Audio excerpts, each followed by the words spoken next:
know many people ask me what psychic ability is. I guess they think that because I have it and I can easily use it, that somehow I should be able to define it and explain how I use it. And that's a bit of what I'm trying to do with the courses. But the thing you need to understand is that everybody does everything just a little bit differently. So what works for me may not in total work for you. So there are some fun ways to experiment with finding out how you pick things up. Because we all know that we all have psychic ability. That's why I wrote my workbook, You Were Born Psychic, because we were all born psychic. Unfortunately, some of us get shut down early and kind of forget that it exists unless we really need it. But we need to be talking about today how you can understand when you're using it, even when you're not thinking that you're using it.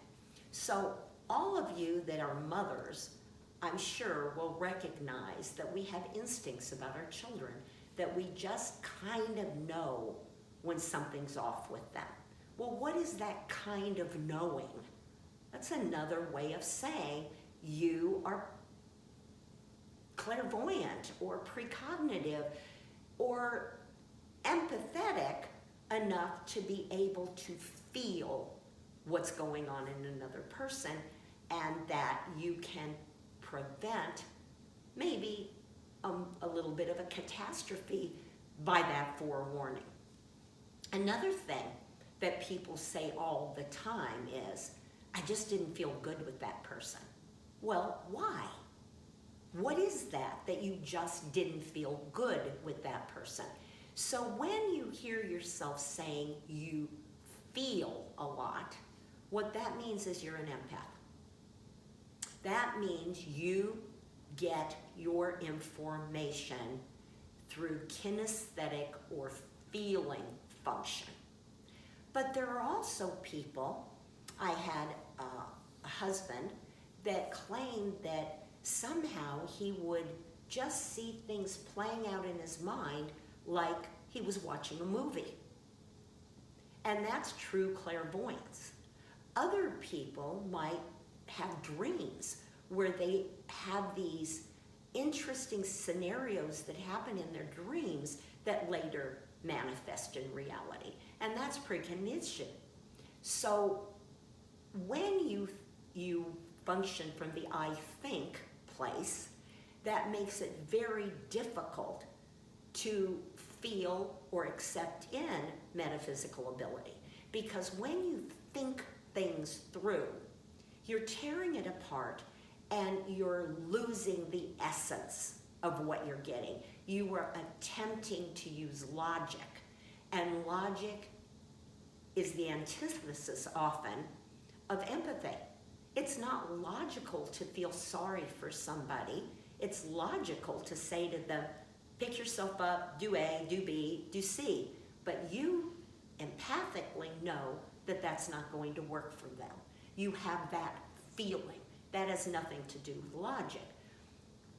Perhaps you have a dream about the person and you realize that although they're heading down this path, they need to be this path. Again, that if you analyze that, you'll talk yourself out of even telling them or helping them with something. Listen to how you speak. If you hear yourself saying, I think a lot, I feel a lot, I sense a lot, listen to how you speak. It's going to tell you how you can pick up psychic data. I think personally, the easiest way is to feel, is to open yourself up enough to listen to your feelings in every circumstance.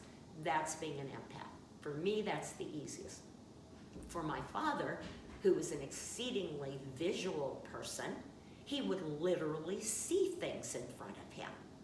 And I used to be so jealous of that and wish that I could see. But then I realized when you function from an I see sometimes, you don't function from your gut, so it's easy to judge. And I don't want to work from judgment if I can help it.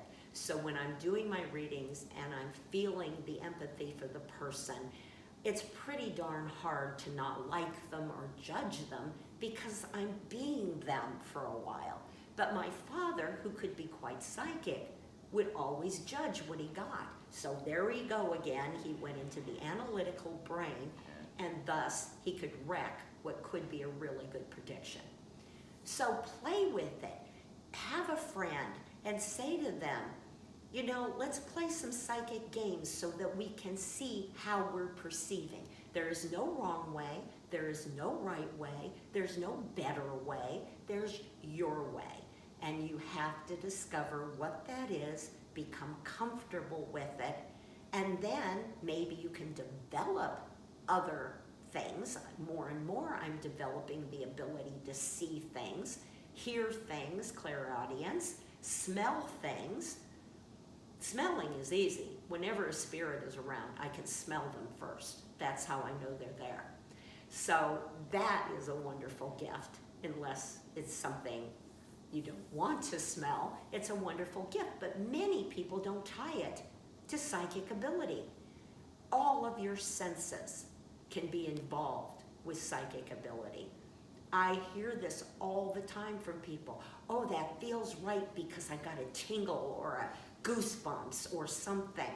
So pay attention to what your body does when you're working on developing, when you're working on being open, when you're playing some of the games in our book, you know, when you're doing some of the exercises that we'll be going over in future classes.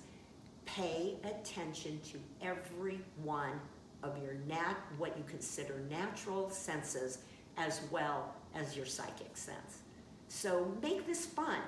Don't give up.